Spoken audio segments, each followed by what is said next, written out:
मेरा मत है कि हम पवन सिंह को करेंगे जी। और मेरे फादर का मत है कि नहीं हम मोदी जी के नाम पर करेंगे। लेकिन सारा भीड़ आपका वोटर है, ये अनुमान लगा के आप लोग मत चलिए।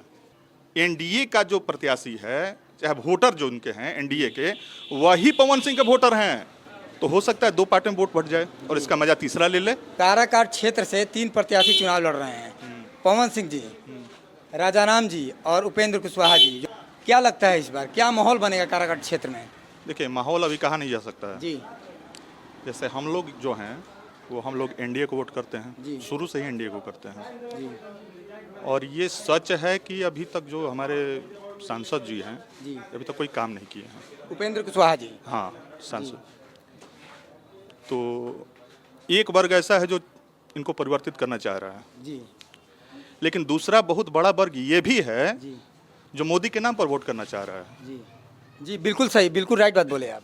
हाँ, हम लोग ही जो हैं वो एनडीए के, मतलब कोई भी प्रत्याशी खड़ा होगा तो हम लोग करेंगे या कोई भी हो। तो एक वर्ग ऐसा भी है, जी चेंजिंग हर कोई चाह रहा है, जी, क्योंकि ये काम नहीं किए हैं। आक्रोश तो है, हर जनता में आक्रोश है। हाँ, आक्रोश है, लेकिन एक बड़ा वर्ग ऐसा भी है जो मोदी के नाम पर वोट करेगा। हाँ, तो ऐसा भी हो सकता है। तीसरा फैक्टर ये भी है कि वोट बटेगा इसमें, जी क्योंकि जो एनडीए का जो वोटर है वही पवन सिंह का भी वोटर वही बनेगा। जी जी, बिल्कुल बिल्कुल बिल्कुल राइट।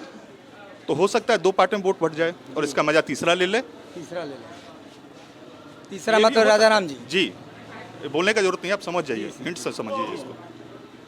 तो ये तीनों चीज हो सकता है। जी युवाओं में बेशक बहुत बढ़िया क्रेज है जी, पवन सिंह का, इसको नकारा नहीं जा सकता है।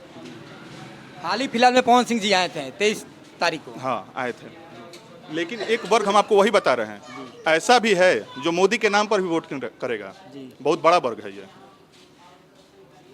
तो देखिए क्या होता है आगे। जी, 5 साल उपेंद्र कुशवाहा जी सांसद रहे हैं।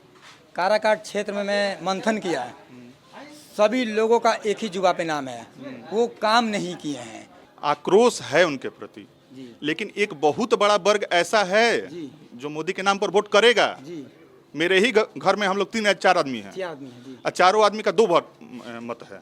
मेरा मत है कि हम पवन सिंह को करेंगे जी, और मेरे फादर का मत है कि नहीं हम मोदी जी के नाम पर करेंगे। अच्छा तो हम क्या कहना चाह रहे हैं, आप समझिए इस बात को। एक एनडीए का जो प्रत्याशी है, चाहे वोटर जो उनके हैं एनडीए के, वही पवन सिंह के वोटर हैं। तो हम तो बोल रहे हैं राजद इनको खड़ा किया है। जी, नहीं नहीं, फिर कैसे कैसे आप इसको साबित कर सकते हैं?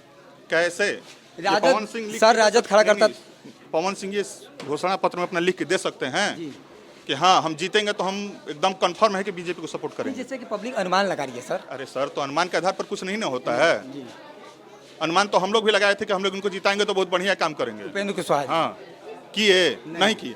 तो अनुमान के आधार पर राजनीति नहीं होता है। आपका एक मैनिफेस्टो होना चाहिए, जी बताना चाहिए कि हम जीतने के बाद यहाँ पर क्या करेंगे, मेरा विजन क्या है। हाँ, अगर हम जीतेंगे तो देखिए काम तभी करेंगे जब ये सत्ता पक्ष में जाएंगे, ये सच्चाई है। सत्ता के साथ रहिएगा तभी आपको पावर मिलेगा, निर्दलीय रह के आप भी काम नहीं कराइएगा। जी जी, बिल्कुल सही। तो अगर ये पवन सिंह घोषित कर दें कि नहीं हम जीतेंगे भी तो मोदी का ही सपोर्ट करेंगे, तो 110%, जैसे 1-2% जो 50% जो बटा हुआ वोट बटा हुआ है जो वो शायद 100% इनके पक्ष में कंफर्म हो जाएगा। पवन सिंह जी के। जी, लेकिन ये घोषणा नहीं करेंगे तो इसका कंफर्म है कि मजा तीसरा आदमी ले तीसरा जाएगा। आदमी मार ले। हाँ, क्योंकि इनका वोट बटा हुआ है। देखिए, एक स्टार को देखने के लिए जाहिर सी बात है कि वोट भीड़ लगेगा ही लगेगा, बहुत लेकिन सारा भीड़ आपका वोटर है, ये अनुमान लगा के आप लोग मत चलिए। ये बहुत बड़ा गलती होगा, बहुत बड़ा गलती होगा ये, है ना। जैसे 23 तारीख को पवन सिंह जी आए थे, हाँ, तमाम सारे लाखों में भीड़ था। कुछ लोगों का मानना है कि सारे के सारे वोटर हैं। नहीं नहीं नहीं, ये गलत अनुमान हो जाएगा। जी, यही अनुमान गलत साबित हो सकता है। हो सकता है। इनको बेशक बहुत बढ़िया प्रत्याशी होंगे, अगर आएंगे तो ठीक है, लेकिन इनको एक मैनिफेस्टो बनाना चाहिए कि हम अगर जीतते हैं तो मेरा विजन क्या है काराकाट के लिए। ऐसा नहीं कि हम जीतेंगे काराकाट से जाकर रहेंगे मुंबई में, तो मुंबई में रहने ये के तो लिए संभव नहीं है सर। आपको रहना पड़ेगा काराकाट में। जनता ये भी विश्वास इनको करके बताना वोट पड़ेगा, इनको बताना पड़ेगा कि हम काराकाट में रहेंगे, मेरा मैनिफेस्टो ये है, हम काराकाट के लिए ये काम करेंगे। और जैसे आप बोल रहे हैं कि हाँ जीतेंगे तो बीजेपी को, तो बोल दें, क्या दिक्कत है? इनको बोलने में क्या दिक्कत है? क्लियर हो जाए ना। तो जो थोड़ा सा इधर उधर हो रहा है वोट, थोड़ा सा क्या बहुत हो रहा है, 50% वोट इधर उधर हो रहा है, वो 100% इनके पक्ष में मूव कर जाएगा। पवन सिंह जी की तरफ। जी हाँ, अगर ये घोषित कर दें कि अगर हम जीतेंगे भी तो हम इधर ही जाएंगे, इनको घोषणा करने में क्या जा रहा है कि जीत जाएंगे। जी जीत जाएंगे। जीत जाएंगे, लेकिन ये करना पड़ेगा उनको। हाँ घोषणा करना पड़ेगा, अगर जीत जाते हैं आप तो बोल रहे हैं कि BJP नहीं ज्वाइन भाजपा करना का सपोर्ट करेंगे, हम बोल रहे हैं कि राजद का सपोर्ट करेंगे। पड़ेगा। हाँ ये भी बात सही है। तो हम भाजपा के होकर क्यों उनको वोट करेंगे? नहीं सही है। अगर उनको खड़ा होना था निर्दलीय प्रत्याशी तो ये आरएस से क्यों नहीं खड़े हो गए? आरा से तो आर के कहीं से भी, सिंह है। कहीं आरके सिंह तो क्या होता है? आरके सिंह निर्दलीय लड़ना था हाँ इनको। वो तो निर्दलीय, लेकिन वहाँ से नहीं लड़ पाए। इनको निर्दलीय लड़ना था। जी। बिहार में बहुत सारा ऐसा सीट था, कहीं से भी खड़े हो जाते।